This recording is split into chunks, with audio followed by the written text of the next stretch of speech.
Amados, adoramos, nós já confessamos e nós agradecemos ao Senhor por tudo o que Ele é. Sejamos então, nesse momento, edificados pela palavra dEle, através da pregação. Abra comigo no Evangelho de João, capítulo 13. E essa última mensagem do ano também encerra a série do mês de dezembro, a vinda do Salvador.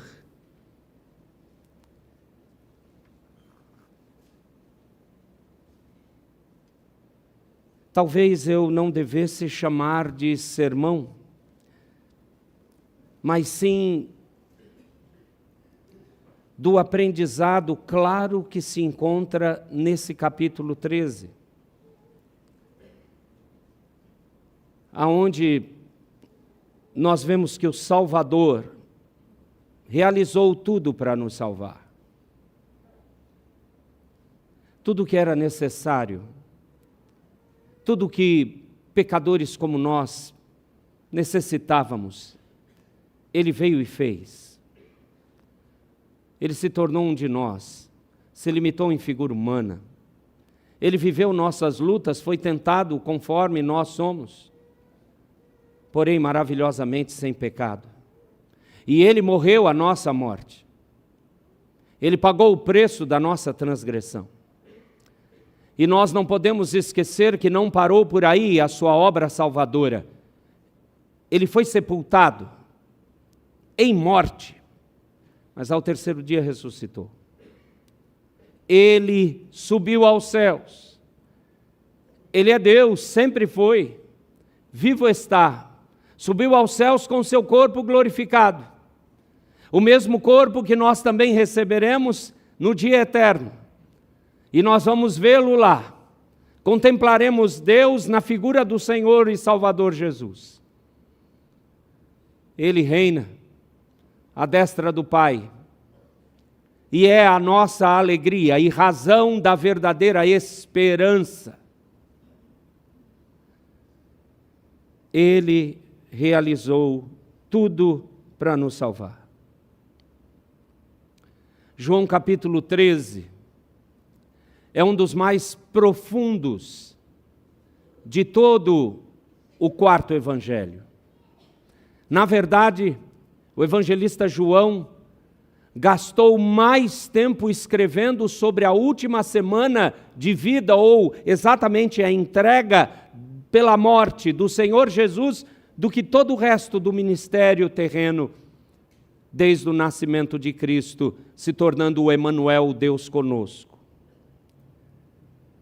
E é exatamente esse trecho, começa aqui no capítulo 13, avança até o capítulo 17 com a oração sacerdotal, e depois 18, 19, é quando prendem o Senhor Jesus. E Ele sofre terrivelmente antes da cruz, na crucificação e na humilhação pela morte. E tudo isso para realizar completamente a razão da nossa salvação. Então eu gostaria de pedir que você deixasse o capítulo 13 do Evangelho de João aberto diante dos seus olhos, para verificarmos exatamente isso. O Salvador realizou tudo para nos salvar. A primeira coisa que prova isso é o momento histórico aonde João registra. Versos 1 a 3. O Salvador nos amou até o fim. Ora, antes da festa da Páscoa, sabendo Jesus que era chegada a sua hora de passar deste mundo para o Pai, tendo amado os seus que estavam no mundo, amou-os até ao fim. Durante a ceia, tendo já o diabo posto no coração de Judas Iscariotes, filho de Simão, que traísse a Jesus, sabendo este, o Senhor Jesus, que o Pai tudo confiara às suas mãos, e que ele viera de Deus e voltava para Deus até aqui, você entende em primeiro lugar que o Salvador nos amou até o fim. Exatamente a festa da Páscoa mostrava o quê? A lembrança do livramento passado. Lembram-se disso? Quando lemos o Salmo 105, o longo salmo, ali o salmista conta não apenas como a terra prometida foi dada, separada ao seu povo, mas como o Senhor os preservou e os libertou. E o livramento do seu cativeiro egípcio foi exatamente pela entrega de um cordeiro, que não deveria ter os seus ossos quebrados, mas deveria ser todo ele cozido e comido, e o seu sangue aspergido nos umbrais das portas daqueles hebreus ainda cativos no Egito. A última das 10 pragas, terrível praga, primogênitos mortos, que também prefigurava o primogênito, unigênito do Senhor, o Salvador. Ele é a ovelha, ele é o cordeiro pascal. E durante aquela celebração da Páscoa, que depois o Senhor transformaria naquilo que nós fazemos sempre, dizendo que uma vez por todas Ele morreu, e devemos repetir a celebração da nova ceia do Senhor até que Ele venha. Antes dele inaugurar isso, o texto claramente diz: tendo amado os seus que estavam no mundo, amou-os até o fim. É evidente que João está aqui declarando o fato histórico. Ele se humilhou em figura humana. Sim, ele nasceu como nós nascemos. Ele passou tudo no crescimento que um ser humano passa. Mas maravilhosamente ele não pecou. Sim, ele cumpriu a vontade de Deus. Ele obedeceu, e eu repito o que em outros momentos já falei e a Bíblia nos relembra. Aquilo que Adão não cumpriu, o Cristo bendito cumpriu. É evidente que João também está lembrando que ele ia se entregar. Agora aqui faz toda a clareza na mente do apóstolo João. Sim, ele havia anunciado isso. Sim, ele havia anunciado até de outras coisas terríveis como a traição. Sim, está claro. Ele amou até a morte, morte de cruz. Mas repare que preciosidade nós temos hoje. Você e eu podemos não apenas olhar o fato histórico ocorrido no passado, registrado aqui por João, que ocorreria na continuidade da narrativa. Nós podemos ter certeza que Cristo Jesus não apenas nos amou até a cruz, mas Cristo Jesus continua amando o seu povo e o amará até o dia da redenção e continuará nos amando. Ele amou você até o fim. Esse amor não será diminuído, ele não será mudado, esse amor continuará sobre você e sobre mim. Por isso que, em primeiro lugar, se nós queremos entender que o Salvador realizou tudo mesmo para nos salvar, então compreenda, ele nos amou até o fim e continua. Ele é o Redentor. Segunda coisa, segundo ato. Agora eu peço que você volte ao trecho inicial do verso 2. Durante a ceia. Durante a ceia da Páscoa, agora vá comigo para os versos 4 e 5. Levantou-se da ceia, tirou a vestimenta de cima, tomando uma toalha, cingiu-se com ela. Depois, deitou água na bacia e passou a lavar os pés aos discípulos e a enxugar-lhes com a toalha com que estava cingido. Agora passe para os versos 12 a 16. Depois de lhes ter lavado os pés, tomou as vestes e, voltando à mesa, perguntou-lhes: compreendeis o que vos fiz? Vós me chamais o Mestre e o Senhor, e dizeis bem, porque eu sou. Ora, se eu, sendo o Senhor e o Mestre, vos lavei os pés, também vós deveis lavar os pés uns dos outros, porque eu vos dei o exemplo, para que como eu vos fiz, façais vós também. Em verdade vos digo que o servo não é maior do que o seu senhor, nem o enviado maior do que aquele que o enviou. Em segundo lugar, o Salvador serviu completamente. Sim, amados, esse ato inesperado, essa situação constrangedora para aqueles apóstolos, para aqueles discípulos escolhidos especialmente, essa atitude do Redentor, do Deus eterno, ali para aqueles mortais, foi algo inconcebível. Não critique Pedro, que mais abaixo tenta impedir Jesus de fazer aquilo, porque aquilo era uma ação humilhante.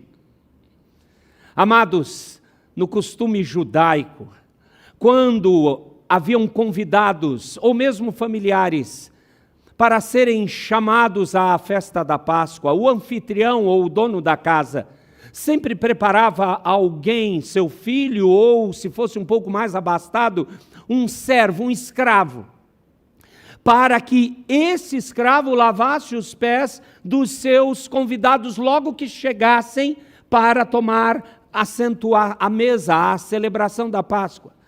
Mas se esse escravo tivesse um filho menor, ele iria pedir para o seu filho lavar os pés fedidos, sujos.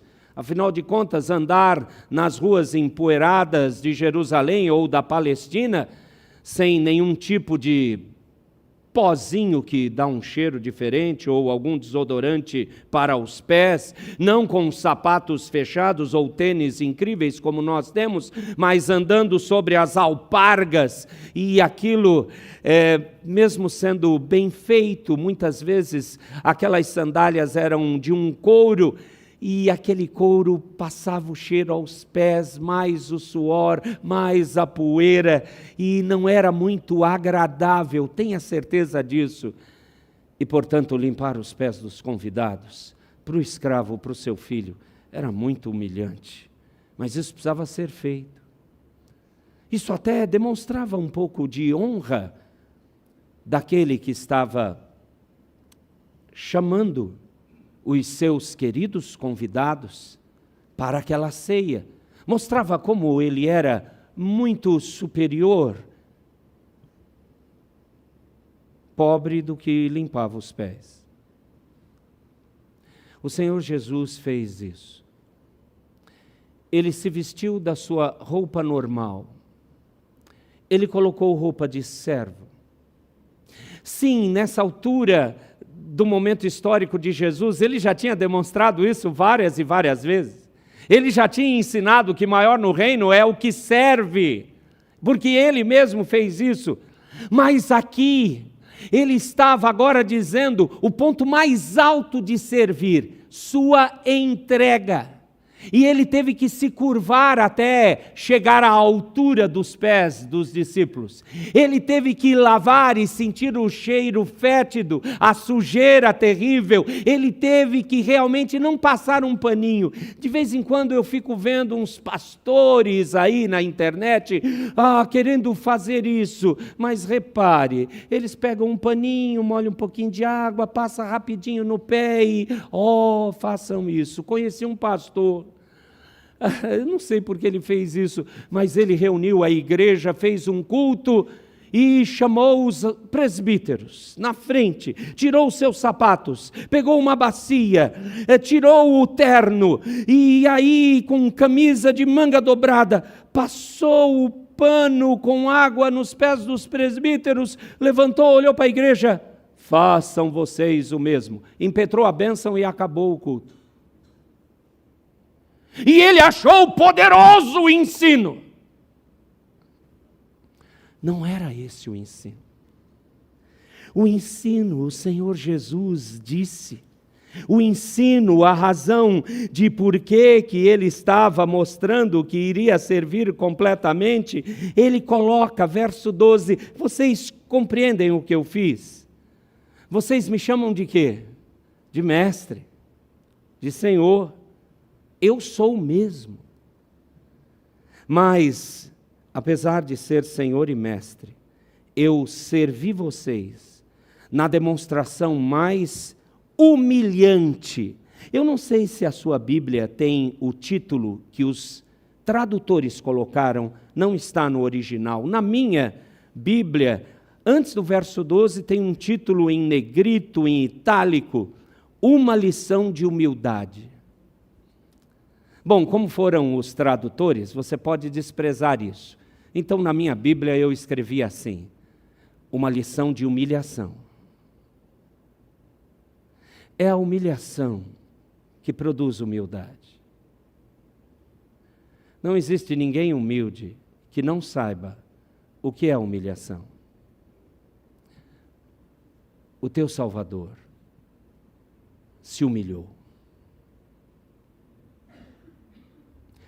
Ele serviu completamente. E se tinha alguém que tinha que se exaltar, era ele. É por isso que ele deu o exemplo. É o que ele fala no verso 15 e 16. E mesmo aqueles discípulos nesse momento intenso, eles não conseguiram dimensionar ainda que ele iria ser humilhado completamente. Amados, por mais que sempre estejamos repetindo essa realidade, nunca será suficiente, porque sempre faltará uma compreensão mais profunda.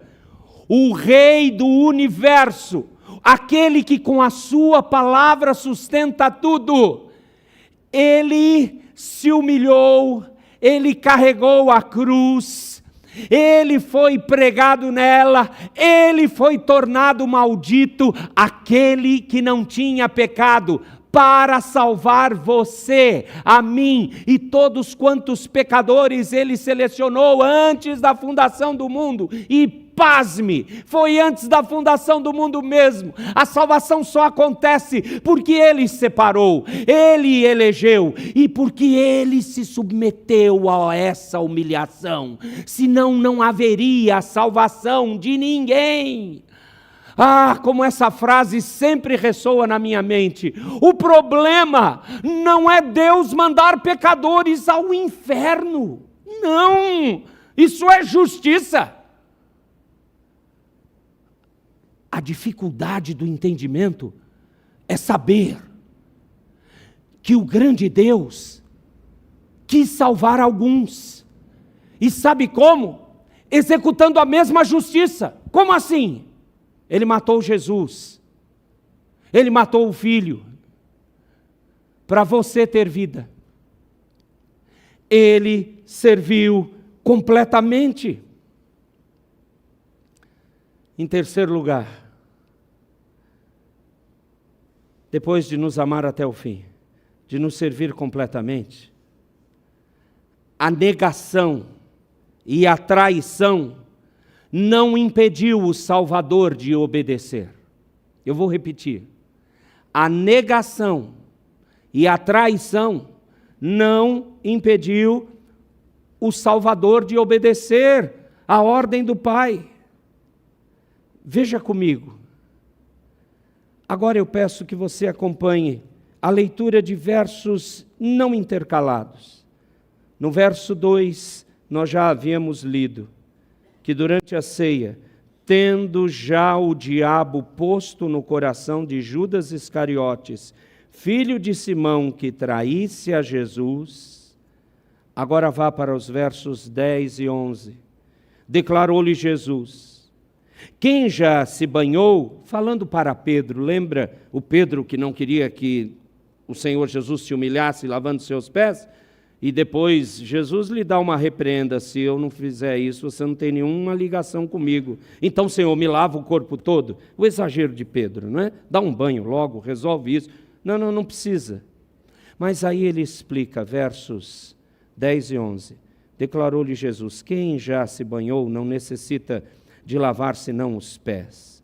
Quanto ao mais, está todo limpo. Ora, vós estáis limpos, mas não todos. Pois Cristo, o Salvador, ele sabia quem era o traidor. Foi por isso que disse: nem todos estáis limpos. Vá comigo para os versos 18 e 19 agora. Não falo a respeito de todos vós, pois eu conheço aqueles que escolhi. Louvado o nome do Senhor, Ele sabe quem Ele escolheu. É antes para que se cumpra a Escritura: aquele que come do meu pão levantou contra mim seu calcanhar. Verso 19.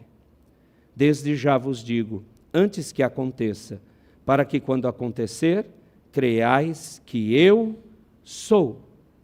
Versos 21 a 27. Ditas essas coisas, angustiou-se Jesus em espírito e afirmou: em verdade vos digo que um dentre vós me trairá.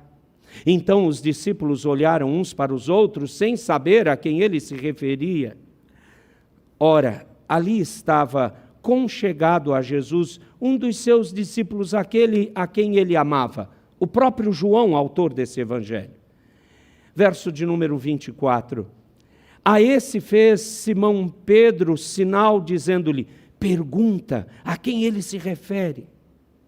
Então aquele discípulo, que é João, reclinando-se sobre o peito de Jesus, isto é, chegando bem próximo. Senão você vai achar que ele deitou no colo de Jesus. Não, ele chegou bem próximo, tipo ouvido perto da boca. Perguntou-lhe, final do verso 25, Senhor, quem é? Respondeu-lhe Jesus: é aquele a quem eu der o pedaço de pão molhado.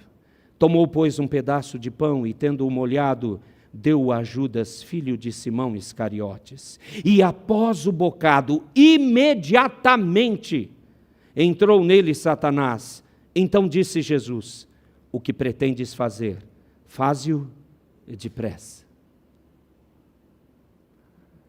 Amados, nem a negação, nem a traição impediu o Salvador de obedecer. Judas foi separado em seu pecado para ser esse traidor.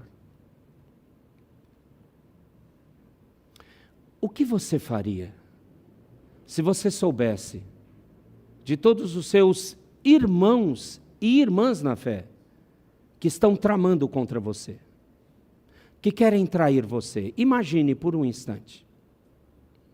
Como você se sentiria? Como você se sentiria se há pessoas, dia após dia, preparando coisas para sujar a sua imagem, destruir as coisas que você faz, querer jogar o seu nome na lama? Só de pensar é meio terrível, não é? Talvez alguns de nós iriam se encher de ira e iriam querer resolver com as próprias mãos esse problema. O Senhor Jesus sempre soube, desde o momento que escolheu Judas para o colégio apostólico, o Iscariotes, ele sabia, esse é o traidor. Faça uma ligação rápida com Lucas 22, não precisa abrir. Em Lucas 22, eu amo aquele texto, os irmãos sabem que eu gosto de usar até mais do que 1 Coríntios 11, no momento de celebrarmos a ceia. Porque o Senhor Jesus termina dizendo assim, que o Filho do Homem vai, conforme o que está determinado, mas mesmo assim, apesar disso, ai daquele por quem ele é traído. O Senhor Jesus sempre soube.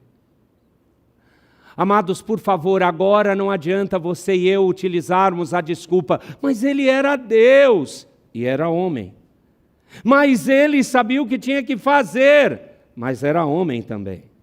Ah, mas ele é o todo-poderoso Redentor. Mas ele estava vivendo confinado, digamos assim, Há um corpo humano, há limitações humanas, mesmo sendo Deus, a dupla natureza de Cristo é teologicamente difícil de explicar, mas é razoável o entendimento disso na Bíblia.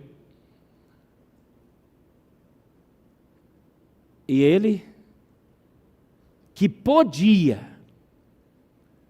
dizer, não, eu não vou ser traído por um incrédulo, condenado ao inferno, que não se arrependeu, apenas ficou amargurado e passou mal, não houve arrependimento. Não. Mesmo sendo traído, ele obedeceu até o fim. Mas o incrível não é isso, amados. Sabe o que é mais intenso? É como o Senhor Jesus mostrou quem Ele era. Veja que a situação realmente fez com que todos os apóstolos ali, e isso é relatado no verso 22, todos eles ficaram horrorizados. Um ficou olhando para o outro. Você vê como a irmandade é uma bênção, não é? Todos crentes, todos apóstolos, andavam pertinho de Jesus, mas cada um começou a desconfiar do outro. É uma bênção ser crente. Nós fazemos isso também, não culpe os apóstolos. Nós sempre queremos tirar a nossa responsabilidade. Não sou eu acho que é o outro. Eles fizeram isso ali. Não houve nenhuma compaixão, não houve nenhuma ligação de todos, que não é possível, irmãos, vamos consolar o mestre. Não, um ficou olhando para o outro, com aquela cara. Eu sempre desconfiei do Mateus, ele era publicano. Não. Tem aquele que era zelote, que queria fazer uma revolução, só pode ser ele. Você pode muito bem cogitar que pensamentos assim passaram na mente dos amados apóstolos. Então não fique surpreendido, não fique chateado, se na sua e na minha mente, no século 21, numa igreja como a nossa, coisas assim acontecerem. O incrível nesse momento é, de novo, uma tradição judaica, o Senhor Jesus a reproduziu. Quando na manifestação da ceia da Páscoa, o líder ou o convidado que estava guiando aquela ceia, muitas vezes era um pai de família, judeu, é claro, outras vezes era o anfitrião que convidou pessoas a participarem, o dono da casa. Jesus estava fazendo esse papel. Quando ele queria honrar, quando aquele que liderava essa festa da Páscoa maravilhosa, que lembrava que Deus fez passar a morte sobre o seu povo, destruindo os seus inimigos, lembra de que agradecemos tudo com o Salmo 9? Como ali o salmista diz, sim, Senhor, o Senhor julga as nações. Aliás, é pesado o Salmo 9, você lembra a parte de que os ímpios vão para o inferno mesmo? E ali não tem nenhum erro de tradução, é aquilo mesmo, em português, em inglês, em russo ou em hebraico. O Deus que julga, que está no seu trono para sempre. Naquele momento, o dono daquela celebração poderia honrar alguém, chamando de mais próximo dele, isto é, de meu grande amigo, de um companheiro, de alguém valoroso para a família, se aquela celebração da Páscoa fosse só entre familiares. E aí o anfitrião pegava um pedaço de pão. Na celebração da Páscoa judaica, haviam 7 tomadas de cálice de vinho ao longo dessa celebração. E os pães asmos e as ervas amargas, etc. Num determinado momento, então, com esse pedaço de pão, era molhado em vinho, este pedaço de pão, e todos viam. O anfitrião entregava para aquele de maior consideração ou honra.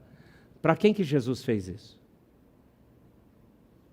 Não, Jesus não ficou com o braço cruzado, olhando torto e feio, como nós fazemos muitas vezes, para aquela pessoa que não vai com a nossa cara.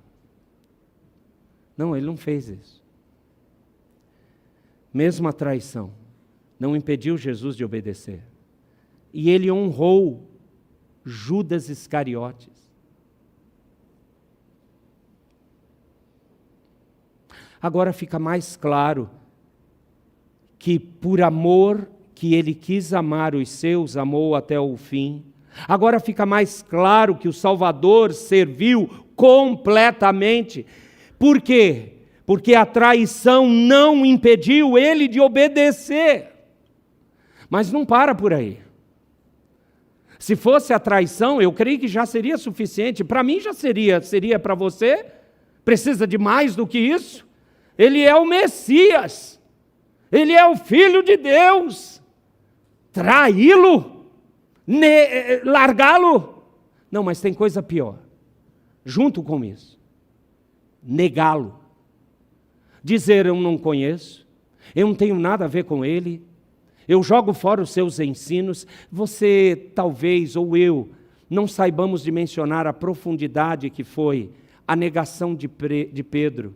Por 3 vezes, e segundo outros evangelistas, antes de o galo cantar 2 vezes, Pedro negou Jesus 3 vezes. Não, ele não estava apenas fugindo para que não fosse preso, provavelmente, logo depois que Jesus foi preso e levado ao Sinédrio, e depois para as aberrações da sua tortura diante de guardas romanos.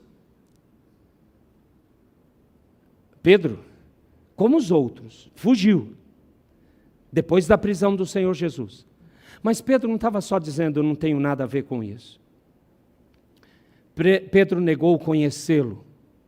Pedro negou ter aprendido a sua palavra. Pedro negou de ter comunhão com ele. Pedro negou de amar a ele como ele de fato era, Filho de Deus, Redentor. Pedro negou a sua própria existência.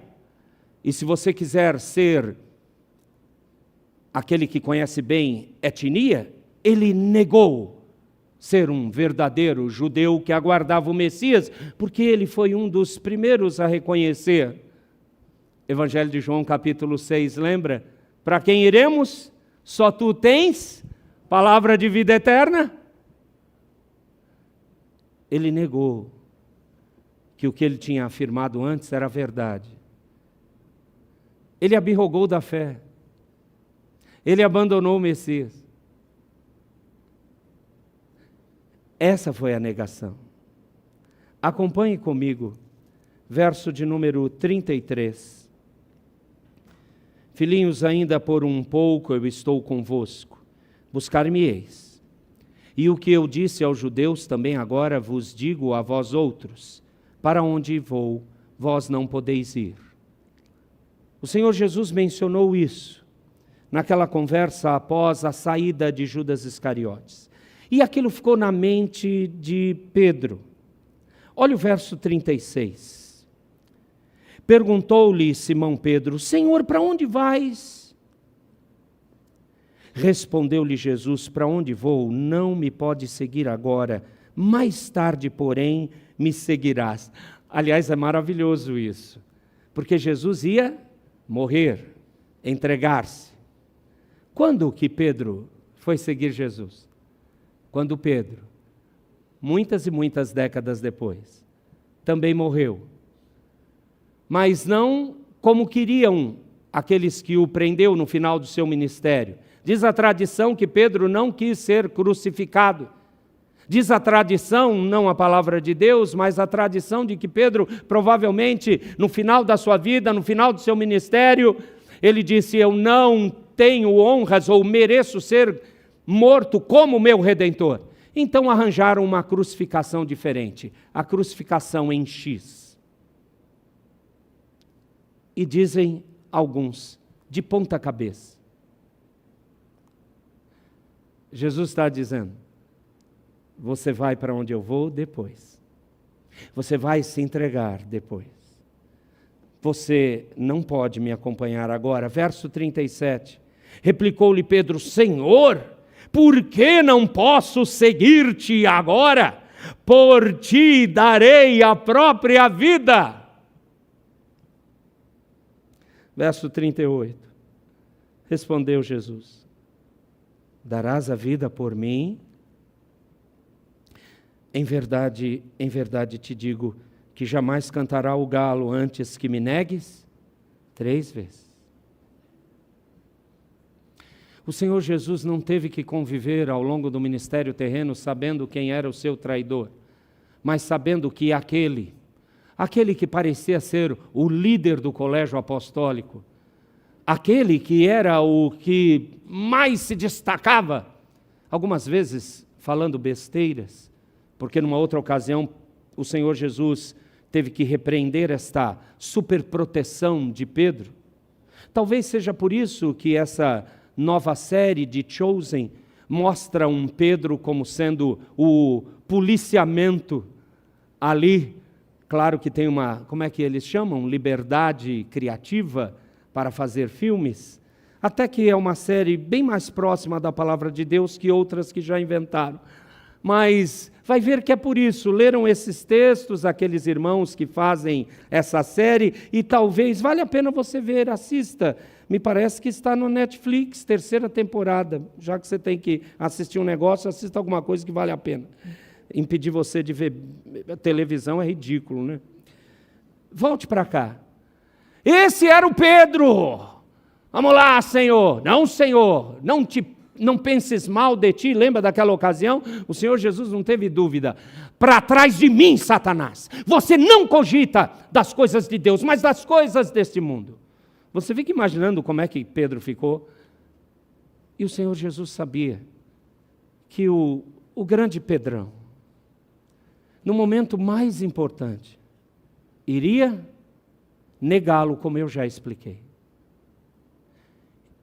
E do mesmo modo que Jesus avisou a todos, e ele falou isso, eu estou avisando antes vocês, verso 19, o Senhor Jesus fala ali, para que vocês creiam quando acontecer. A gente acha que era só Tomé que tinha aquela fé de só vendo para crer. Todos eles tinham. E muitas vezes você e eu também. E o Senhor Jesus sabia disso também. Quando acontecer, aí vocês vão crer, porque eu estou avisando. Um me trai e o outro me nega. Mas o ensino é um só. Repito, a negação e a traição não o impediu de obedecer. Esse é o Salvador. Esse é o Salvador que realizou tudo para nos salvar, mesmo, completamente, sem emendas, sem remendos. Último ensino, amados. 4º e último ensino desse texto. O nosso Salvador ensinou que o amor verdadeiro é a marca da verdadeira conversão. E aqui nos falta ler versos 34 e 35. Veja, depois de ter amado aos seus até o fim, de demonstrado que serviu completamente, anunciando a negação e a traição que não o impediu de obedecer, agora ele ensina. O Senhor Jesus ainda tem cabeça para isso. Ele que vai sofrer em oração no Getsêmani, depois ser preso através de um beijo do traidor, sofrer no Sinédrio, sofrer na guarda pretoriana e morrer na cruz. Ele ainda se preocupa em nos ensinar. Verso 34 e 35. Eu posso pedir para a igreja ler a uma só voz, por favor? Leiam, por gentileza.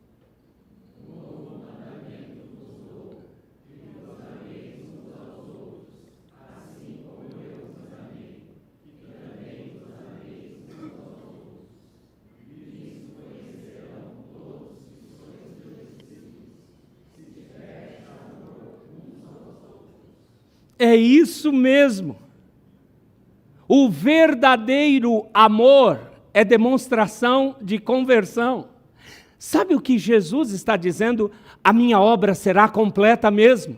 Salvarei vocês, negadores, traidores, vocês que vão me abandonar, feriram o pastor e as ovelhas foram espalhadas. Aliás, isso aconteceu também para se cumprir a Escritura. Como o próprio Jesus usou a Escritura, lá no verso 18, para lembrar que aquilo dito no Salmo 41, verso 9, ele ali estava fazendo e ele mesmo repetiu, anunciando sobre o traidor. Sim, ele estava dizendo, vocês terão a plenitude de uma verdadeira conversão. E sabe qual vai ser a marca? Vocês devem se amar uns aos outros.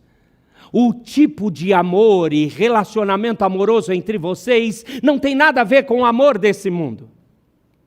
O amor desse mundo não trata, o amor desse mundo não se envolve.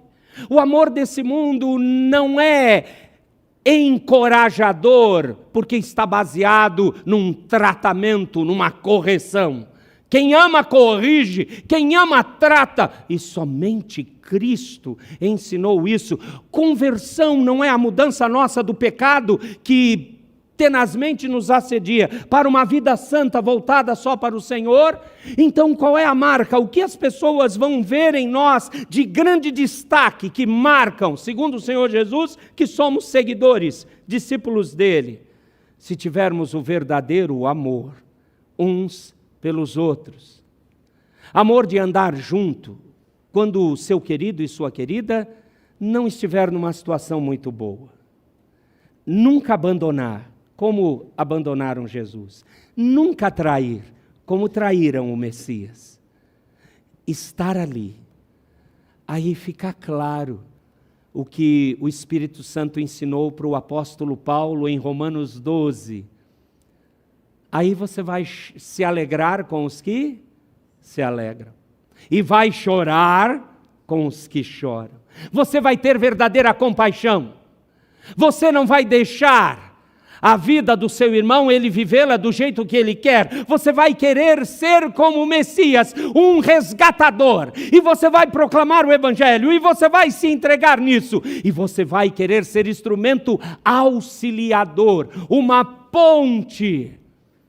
Você vai querer ser uma luz. Você vai querer trazer esse querido, essa sua querida, seu irmão, por causa do amor, para que ele esteja no centro da vontade de Deus. Esse é o maior ensino que só vem pela obra gloriosa do Salvador, que ensinou que o amor verdadeiro é marca de conversão. Amados, este é o ensino, objetivamente, por isso que eu disse, eu só li o texto. Não é um sermão que adentrou as palavras do grego. A minha exegese aqui foi bem superficial. Está aí, você descobriu esses ensinos quando eu lhe mostrei o texto. Esse é o Salvador. Ele realizou tudo isso para nos salvar. Mas antes de terminar esse culto, eu e vocês precisamos obedecer o que Cristo diz nesse texto. Nós precisamos aplicar esse texto a nós. Não é porque isso é uma ordem homilética ou hermenêutica. Homilética, como você prega, a forma. Hermenêutica, a interpretação correta do texto bíblico. Não. Vai além. Jesus manda que o que ele ensinou aqui seja aplicado à nossa vida. Olhe comigo versos 15 a 17. E aqui de 15 a 17 não é só em relação ao lava-pés. É em relação a tudo que ele já havia ensinado, a tudo que ele iria na prática ensinar. De 15 a 17, mais uma vez, leiam por favor, igreja. Versos 15 a 17. O que diz?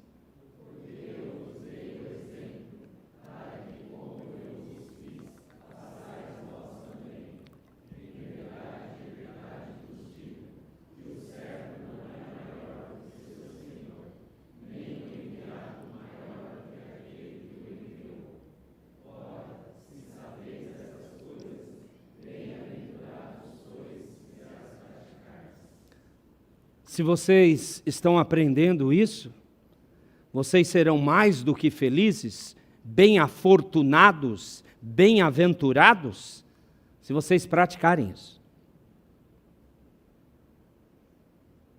Nós precisamos aplicar cada um desses 4 ensinos à nossa vida para com Deus. Nós não podemos apenas ficar emocionados com o Salvador.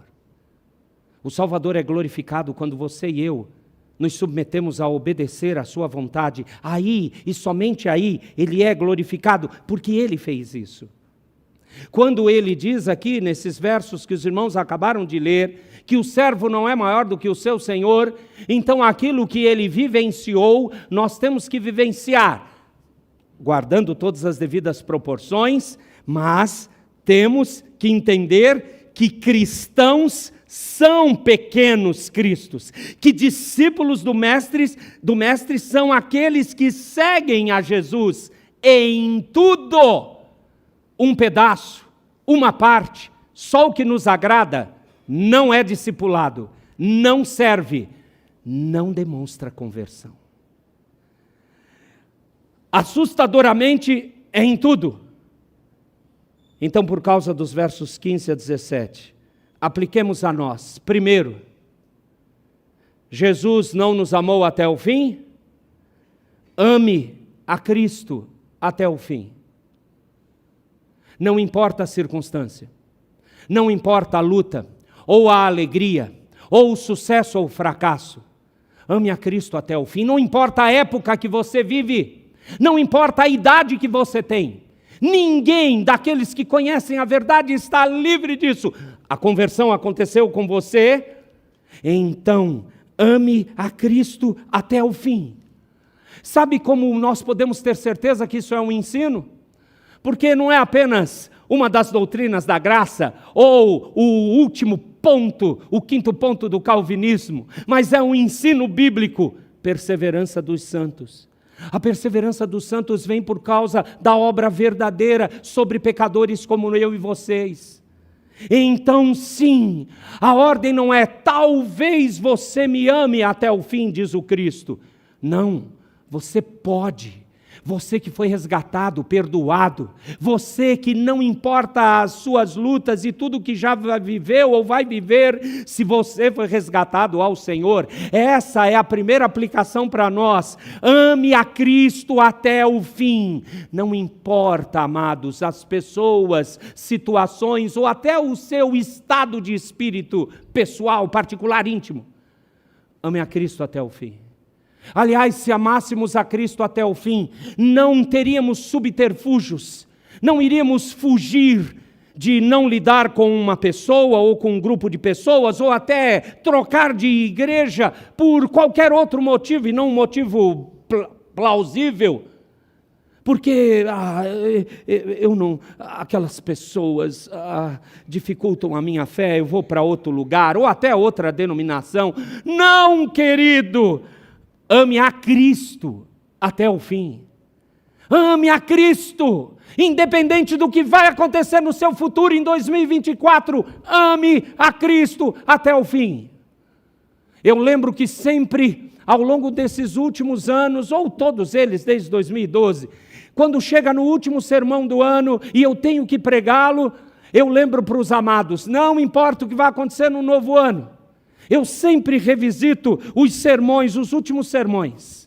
Sempre. E teve um onde eu disse isso. Se vai ser sucesso ou fracasso, não importa. Fique firme na fé. De novo, ame a Cristo até o fim. Esse é o ensino.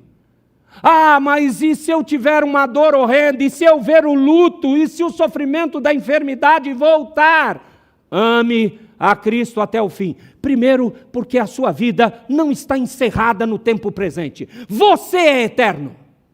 E o teu Deus, como você leu no Salmo 9, como você se alegrou e adorou no Salmo 105, Ele reina, Ele faz proezas, Ele cumpre a sua vontade. Ame a Cristo. Isso, com essa empolgação e entusiasmo de sempre.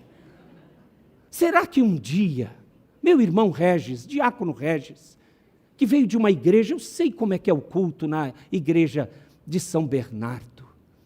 Será que algum dia esse povo vai ser tocado pela palavra? Não vai parar de olhar o relógio, olha que está indo rápido. E vai dizer assim, sim, amém, vamos amar a Cristo até o fim. Você crê nisso, Regis? Amém. Um crê, então eu também creio. Ame a Cristo.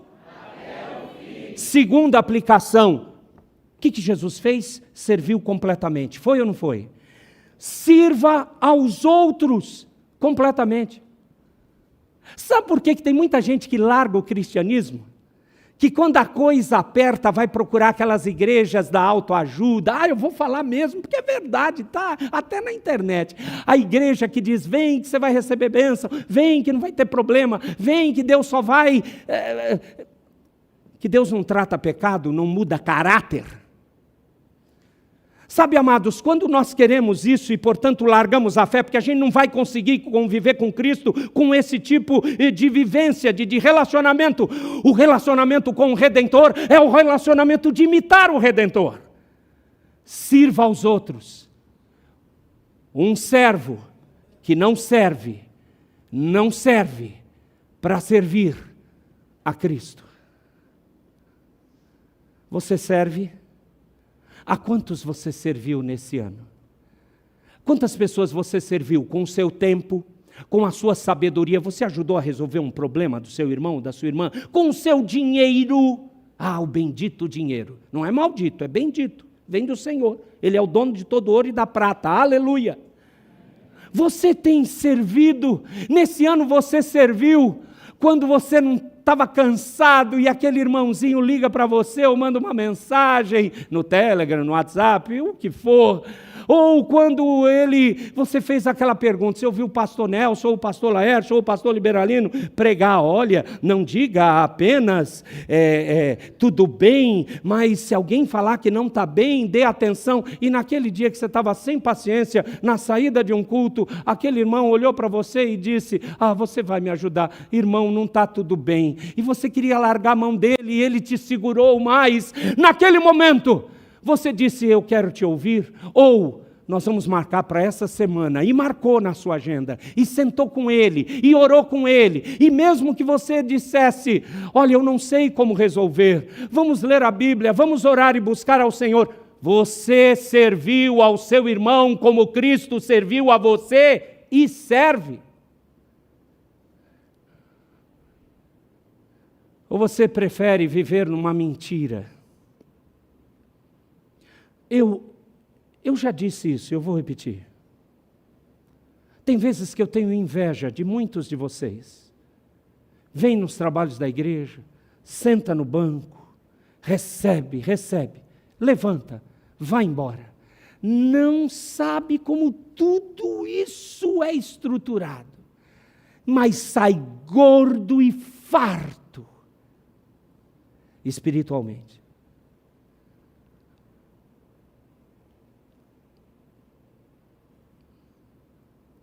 Você serve. Se você quer seguir a Cristo e não servir com a verdade, com o amor, com a compreensão, com a exortação também, você não serve para seguir a Cristo. É claro que isso é uma transformação que Deus dá, é evidente.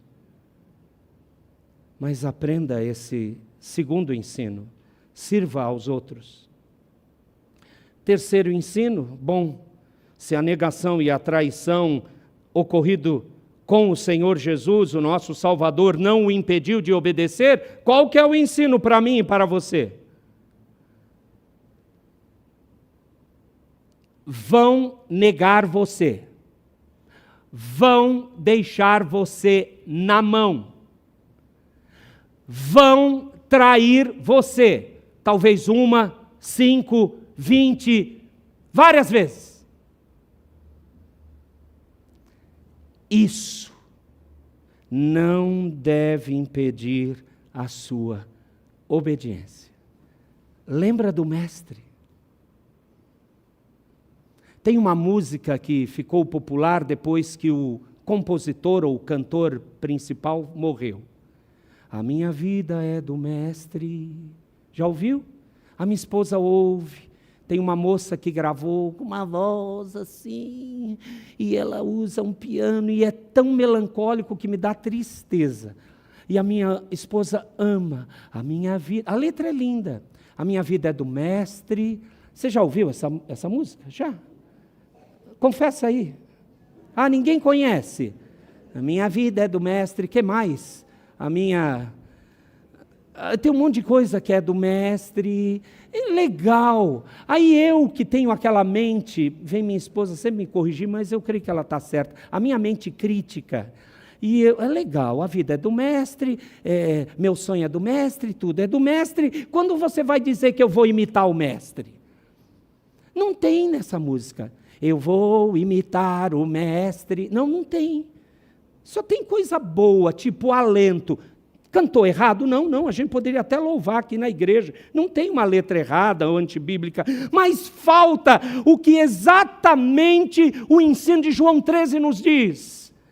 Vão negar e vão trair você, e isso não deve impedir você de obedecer.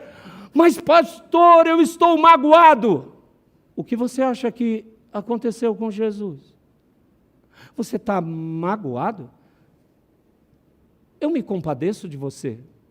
E vou querer te ajudar que você perdoe. Que você vai lá olho no olho, mas tenha coragem. Tem gente que não tem coragem de chegar e olhar e dizer assim, eu não gosto de você por causa disso. A gente precisa tratar. A Bíblia diz, aliás, tem 2 lugares, Mateus 18, de 15 a 20, e quando Jesus diz, antes de você entregar a sua oferta, se você sabe que tem um problema com alguém, trata primeiro com a pessoa, depois vai e entrega a oferta. Lembram desses 2 lugares? O segundo, não me veio o texto na mente, mas você sabe que está na Bíblia. O outro é mais conhecido, Mateus 18, de 15 a 20. Mesmo com traição e negação, mesmo pessoas mentindo descaradamente para você, te dando tapinha nas costas, irmão, isso é normal do lado de cá do céu.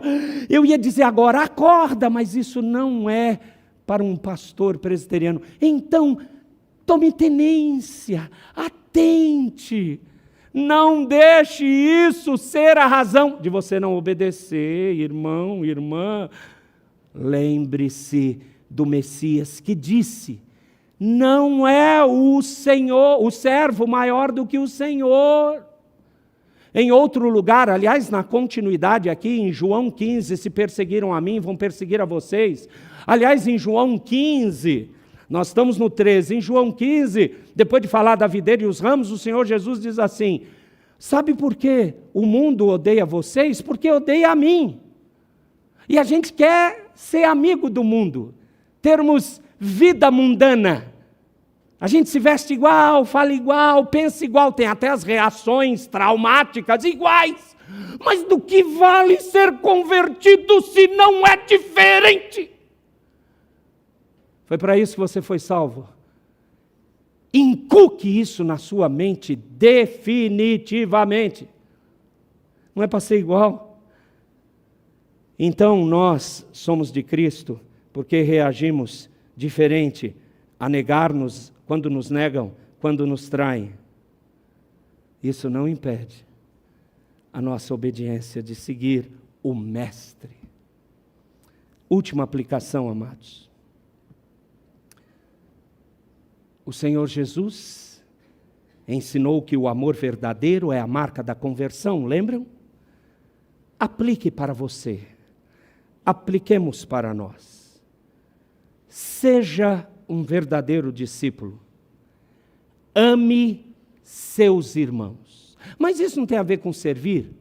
Você só serve se você ama. E como é que eu amo? Eu amo como Jesus amou.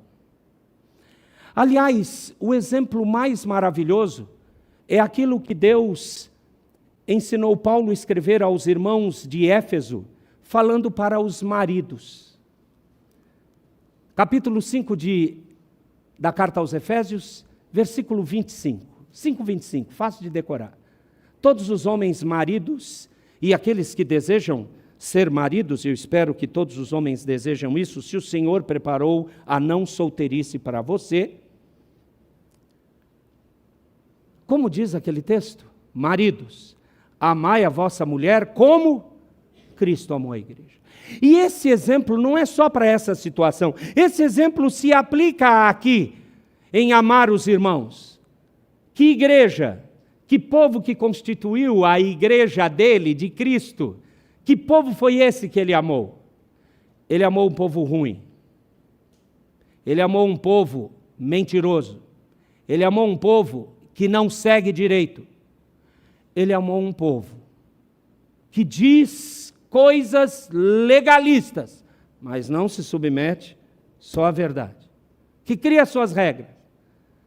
Ele amou e arrancou esse povo desses pecados. Ele não desistiu de amar. É esse o amor. Ah, pastor, muito difícil. Ei, você até agora está ouvindo que esse sermão é para pessoas ordinárias? É para a força humana? Você está ouvindo um sermão de o que eu tenho que fazer? Não! Todo esse texto é a ação sobrenatural de Cristo. Nós estamos falando de coisas espirituais e diz Paulo de novo, Paulo sempre aparece, né? Coisas espirituais se discernem espiritualmente. Eu estou falando em primeiro lugar aos crentes, e eu espero que o Espírito Santo aplique isso em algum coração incrédulo que estiver entre nós, e você se converta e seja salvo, aleluia! Eu não estou falando do seu tempo de fé, trocentos anos de caminhada com Jesus, fundei essa igreja. Eu fui convertido, me tornei membro esse mês. Não importa. A mensagem é sobrenatural. A mensagem é do Deus que espiritualmente pega pessoas como nós e faz-nos viver assim, amando a Cristo até o fim, servindo aos outros. Você mesmo recebendo negação e traição, não será impedido de obedecer. Seja um verdadeiro discípulo. Ame seus irmãos como Cristo te amou. É por isso que você perdoa, porque Cristo te perdoou. É por isso que você caminha junto. É por isso que você abraça e diz, vamos tratar essa diferença e não enganar, mentir e esconder. Não! Sabe por quê? Porque os olhos do Senhor estão em todo o lugar, contemplando maus e bons. Mas Ele não está só vendo o exterior. Ele está vendo seu coração. Ele está vendo seus pensamentos. Ele está vendo para onde está indo sua vida. Ele está vendo também o que eu penso e o que eu faço. Quando eu estou diante da igreja ou na obscuridade das catacumbas profundas da minha alma. Ele vê, Ele sabe. E como podemos ter certeza de que pessoas como nós serão, no final, totalmente salvas? Porque o Salvador realizou tudo para nos salvar.